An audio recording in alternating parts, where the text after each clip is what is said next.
No se oye.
Baruch atah Adonai Eloheinu melech haolam, asher kiteshanu b'mitzvotav v'tzivanu ad brit Torah. Blessed are you, Eternal, our Elohim, Sovereign of the universe, that has sanctified us with your commandments and has ordained us in respect for the studies of your word of the Torah. Praise Yah. Hallelujah.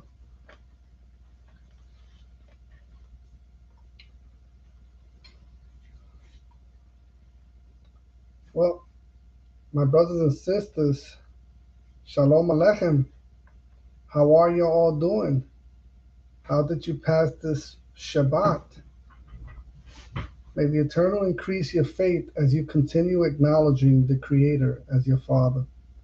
This is your servant and friend, Ephraim Jaime, bringing you to your home the seventh day AliYAH from Parashat VaYishlaj, found in the book of Bereshit, Genesis chapter 36, verses 20 through 43, by Roy Carlos Reyes, International Ministries Restoring the House of Israel.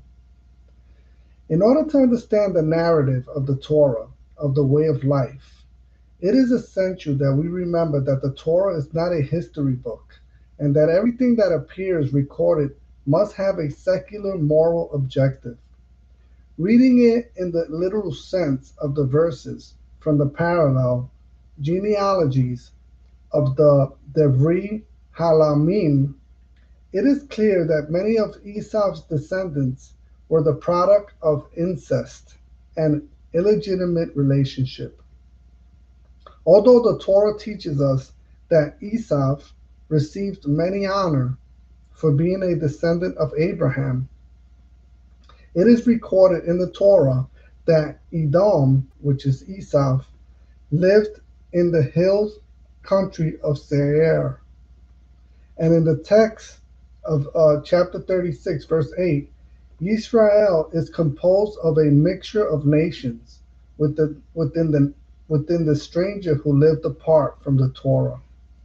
Although all the Edomites are not descendants of Isaac, they too can become part of the people of Israel by means of the blood of Yahshua. We are given the genealogy of Edom with the sons of Seir. This parashat talks about 8 kings of Moab who ruled the world. Then it discusses the 8 rulers of Esau. In this portion of scripture, we will learn about the names of kings and chiefs, rulers who Esau got involved with. In the 7th AliYAH, Genesis chapter 36, verse 20 to 43, we will see that the sons of Seir were the native inhabitants of the land of Seir before the coming of Esau. Seir had 7 children. 2 of them were Sivon and Anna. Sivon was also the father of Anna, his brother. Anna was the first to find a way to make mules. His wife was the mother of Adar, wife of Esau. And Jorites, who inhabited in the land of Seir, had 7 chiefs. They would then rule 8 kings in the land of Edom before the children of Israel had a king. Then 11 other chiefs descended from Esau will have dominion over 11 localities. Let us begin reading. Genesis chapter 36, verse 2. Esau took his wives from the daughters of Canaan, Adam, the daughter of Elon, the Shittite, Aholibama, daughter of Anna, daughter of Sivon, the Jebusite. Adam or Adar was also called Basmat, according to Genesis chapter 26, verse 34. Aholibama was also called Jehudit, according to Genesis chapter 26, verse 34. Esau's genealogy is full of sexual promiscuity. Sivon slept with Anna's wife, and thus Aholibama was born. That is why the Torah says that Aholibama was the daughter of Anna, her official father, and also the daughter of Sivon, her biological father. Genesis chapter 36, verse 3. And Basmath, the daughter of Ishmael, the sister of Nebayot. In Genesis chapter 28, verse 9, Basemath is called Mahalat. Genesis chapter 36, verse 4. Adam bore Eliphaz to Esau, and Basemath gave birth to Reuel. Eliphaz was the firstborn son of Esau. He is mentioned as one of the friends of Job. We find that in Job chapter 2, verse 11. Also in Genesis chapter 36, verse 11. Continue reading. Genesis chapter 36, verse 5. And Aholibama gave birth to Jeush, and to Jalam, and to Korach. These are the sons that were born to Esau in the land of Canaan. This Korach was a bastard son, the son of Eliphaz, who had slept with his father's wife, and with this Aholibamah's wife of Esau. In verse chapter 15 through 16, we see that Korach was the son of Eliphaz. Genesis chapter 36, verse 9 says, "These are the lineage of Esau, the father of Edom, on Mount Seir." The Edomites were descendants of Esau, who lived south and east of the Dead Sea. The region was characterized by rugged mountains and desolate desert. Some main roads passed through Edom, which was rich in natural resources. During the Exodus, Elohim told Israel to leave the Edomites alone because they were brothers. But Edom would not let them enter the land, and later they were great enemies of King David. Edom and Israel had the same ancestor, Isaac, and the same border. Israel despised the Edomites because of their intermarriage with Canaanites. Let us read Genesis chapter 36, verse 11. And it says, "And the sons of Eliphaz were Teman, Omar, and Zepho, and Gatam, and Kenas. This Zepho became king of Greece and Italy."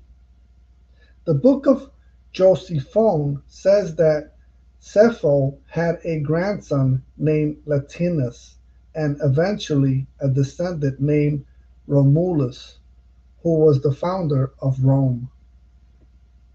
Continue reading Genesis chapter 36, verse 12.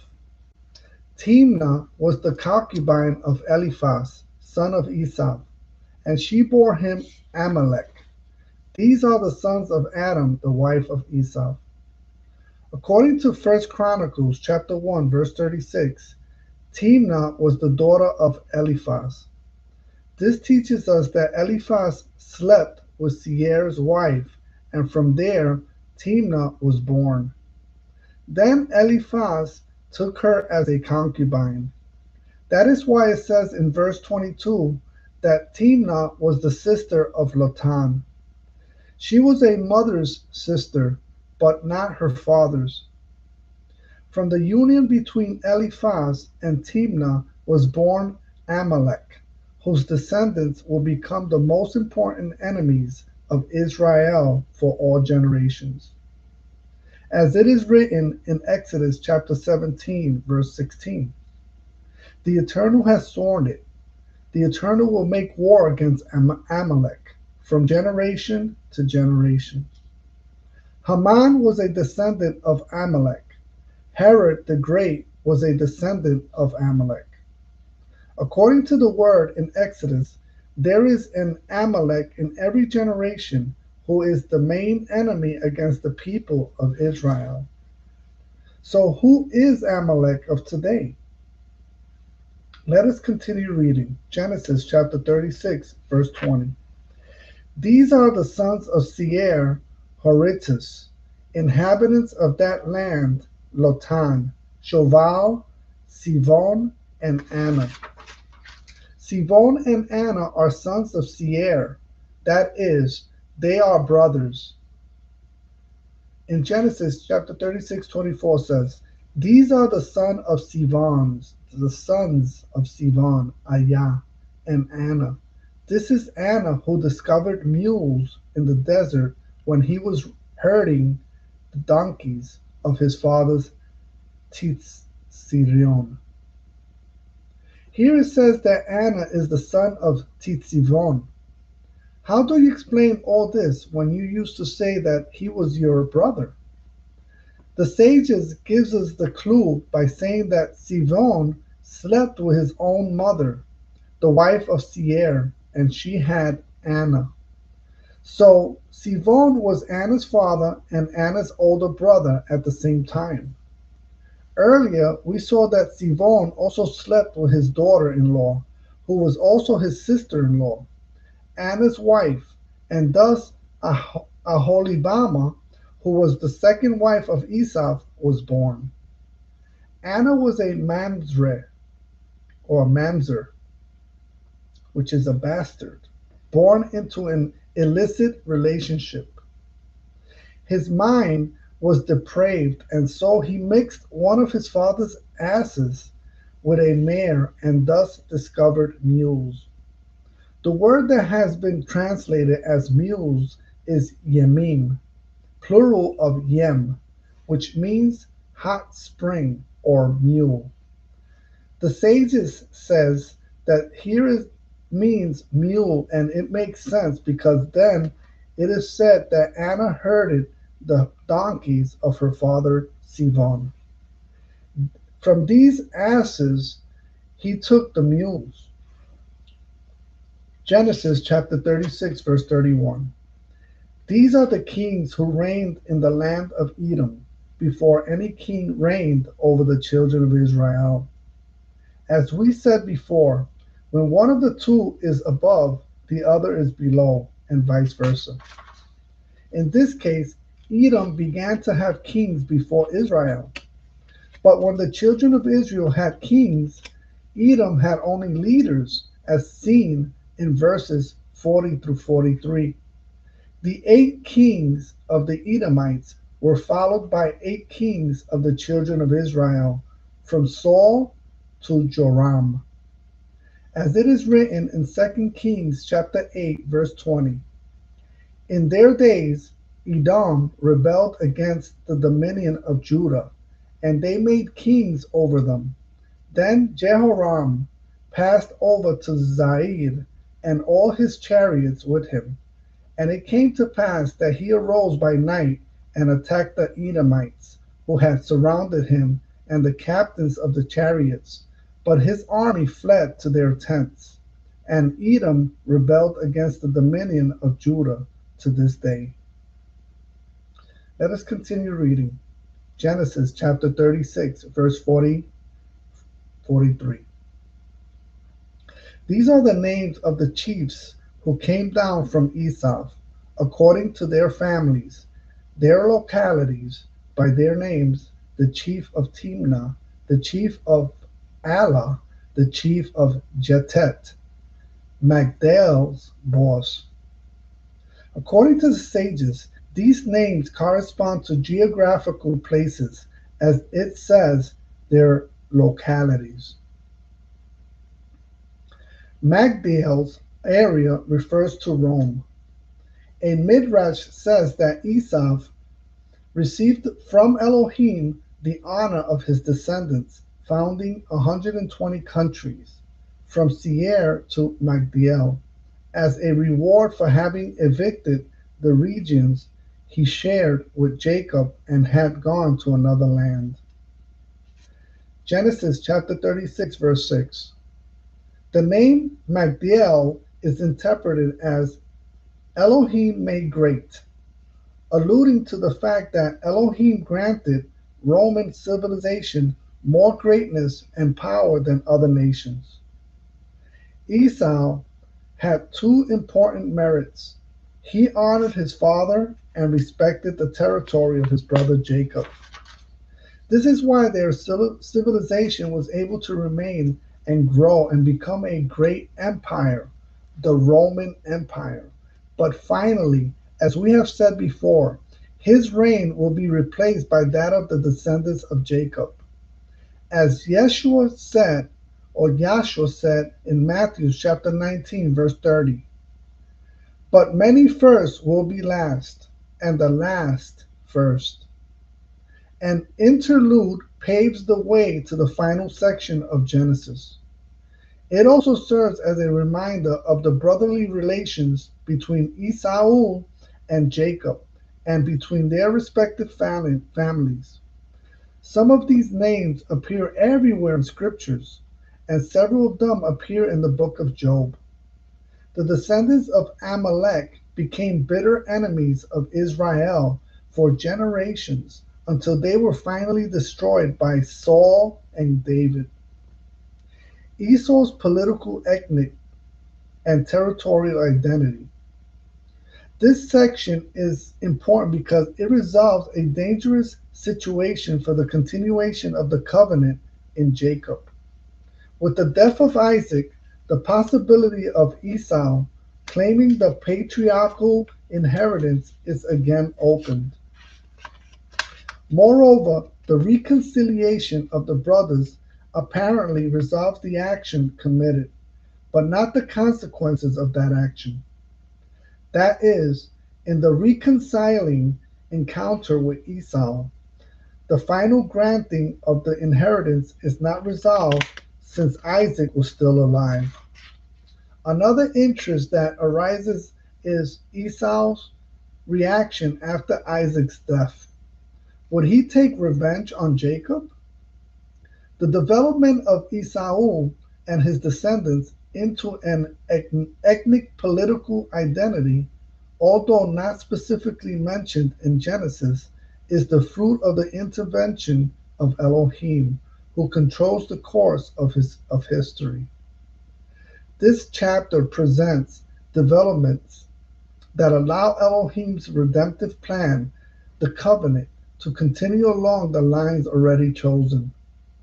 Esau is Edom. The event of Isaac's death caused the two sons, Jacob and Esau, to gather to bury their father. The writer of the book takes advantage of the moment to insert the names of Esau's descendants into the story of Elohim's redemptive program.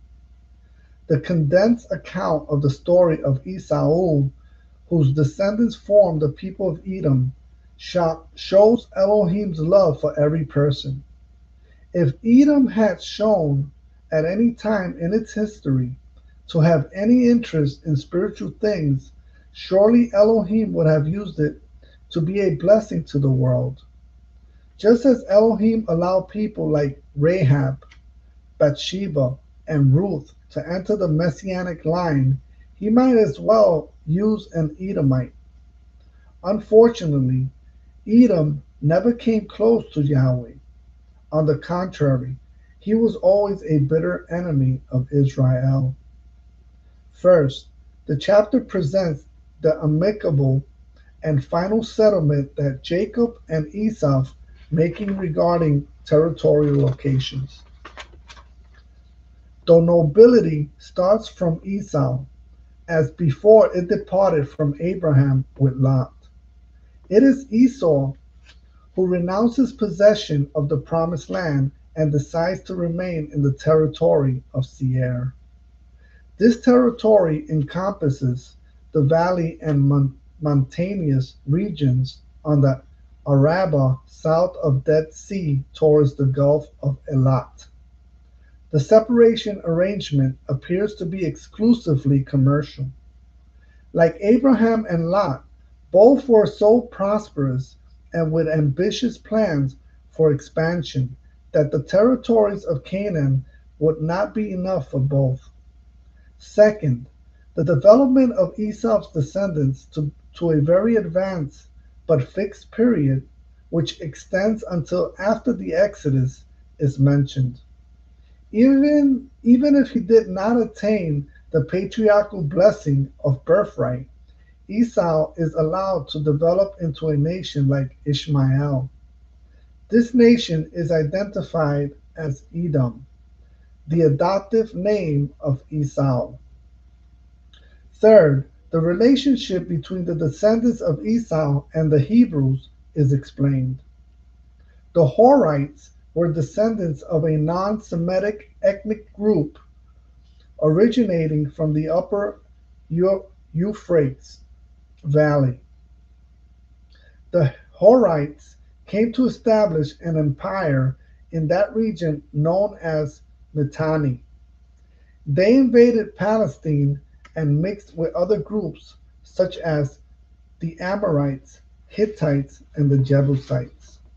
They settled in the territory of Seir, preserving their ethnic identity. Esau conquers this territory, and then, through mixed marriages, the two ethnic groups are assimilated into the nation of Edom, with the political and ethnic predominance of Esau. We are very tight. Esau and his family were unable to live in the same region with Jacob's family and his family. Esau went to a land far from Jacob, his brother. Thus Esau dwelt in the hill country of Seir. Jacob settled in the land of Canaan. The excuse they gave to separate again was that we are very tight and we no longer fit. Some families, no matter how much space they have available, will never be enough for them to live together in peace. The beautiful reconciliation that these two brothers is is it seemed that it was never strong and committed enough. We must realize that mending relationship with other people may require time, intentional care, tolerance of differences, and an effort to live together until the cracks heal and the rift closes. Reconciliation doesn't happen at a party overnight.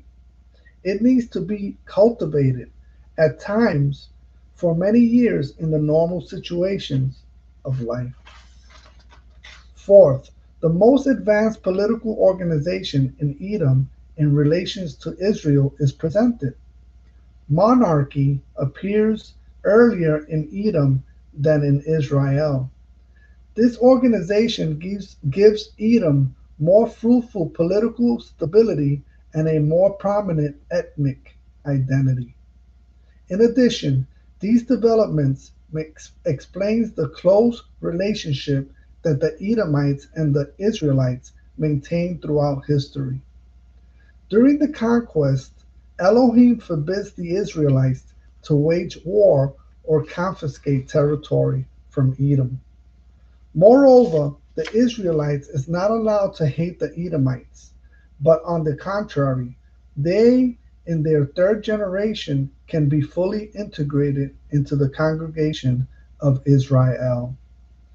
During the monarchy and the return from exile, relations between Israel and Edom are hostile.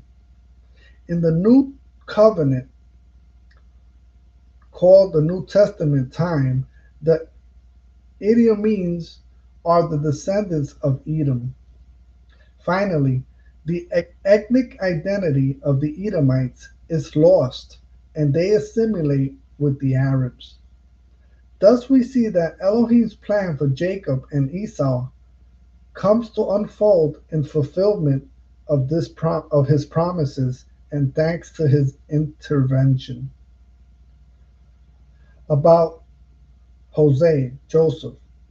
1. At this time of the story, Joseph was 17 years old and a young man transitioning from adolescence to youth. As such, he faced the same temptations, opportunities, and decision making as today's youth. He fed the sheep with his brothers.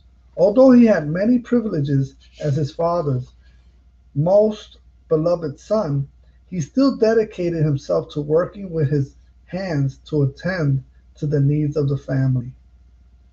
3. He was with the sons of Bilhah and the sons of Zilpah, his father's wife. One wonders why not with the children of Leah, who after all was their natural aunt. The rivalry between the sisters would probably have made life even more difficult for the one who had just lost his mother. And fourth, lastly, Joseph informed his father of the bad reputation of his brothers. Joseph's brothers were apparently not known as models. Joseph differed from his brothers by not sharing with them in the bad reputation and by being his father's trusted son. It is clear that you can be young but different. Genesis chapter 36, verse 31. These are the kings who reigned in the land of Edom before any king reigned over the Israelites. Here, part of the prophecy is revealed. For we note the greatest Esau establishing himself as a people, with all his ruling kings long before Israel even glimpsed its first monarch. This Esau, the greater, would serve the younger, that is, Israel. What would be the end of Edom's empire? Esau wasn't totally bad.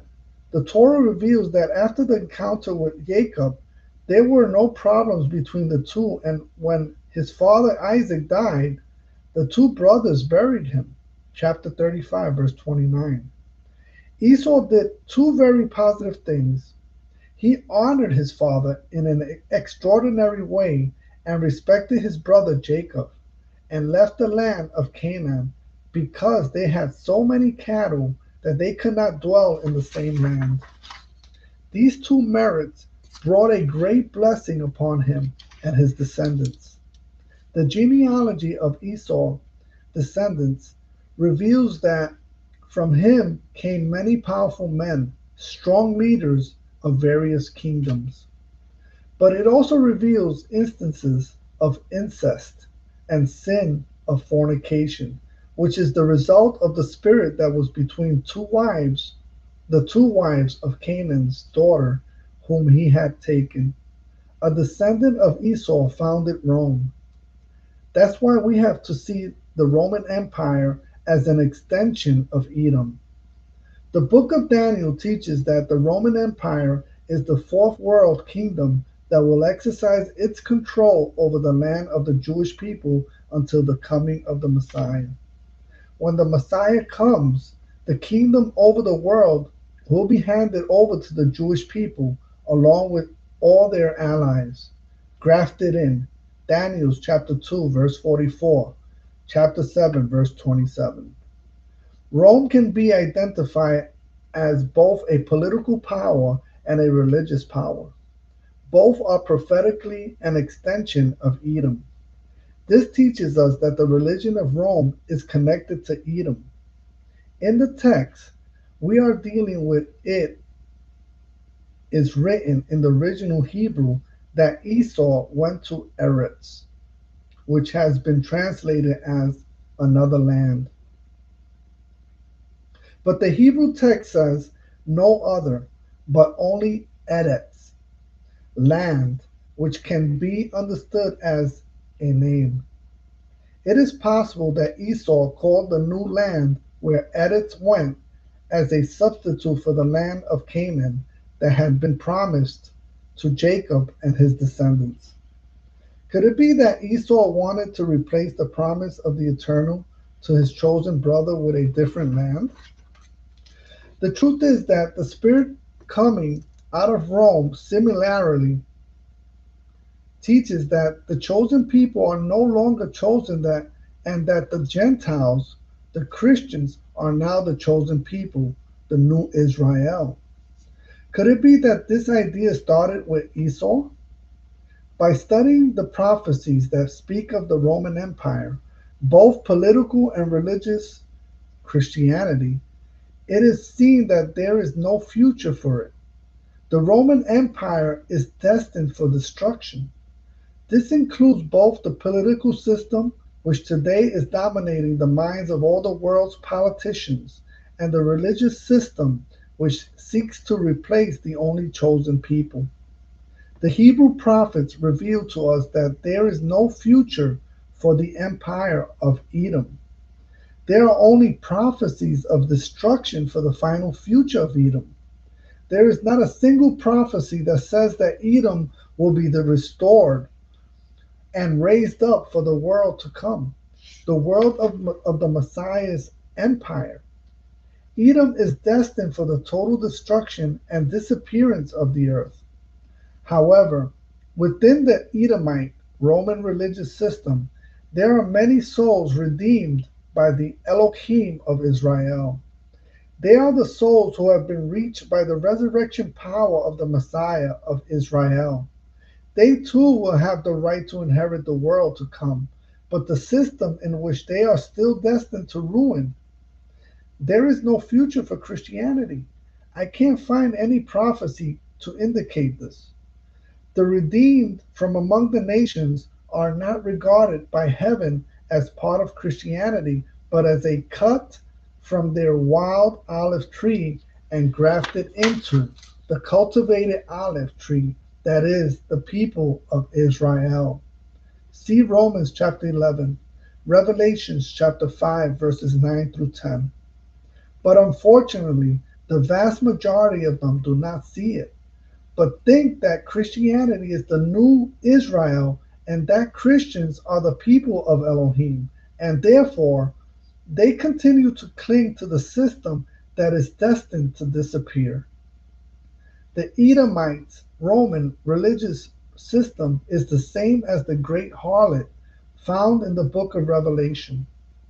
Shortly before the coming of the kingdom of the true Messiah, we will see the fall of the great harlot, also called Babylon. That day is not far away, my brothers and sisters. The Eternal causes people to come out from the Edomite Roman religious system, also called Babylon. I can do nothing but repeat the same call. Come out of it, my people, that you may not be partakers of its plagues. Isaiah chapter 48, verse 20, chapter 52, verse 11, Jeremiah chapter 50, verse 8, Jeremiah chapter 51, verse 45, Zechariah chapter 2, verse 7, Revelation chapter 18, verse 4. So, my brothers and sisters, may the Eternal give us understanding to know what this message means and how to apply it correctly in our lives. Shalom Aleichem, and may all have a great Shavuot Tov. Blessings to all. In Yahweh's name. Shalom Aleichem. Amen.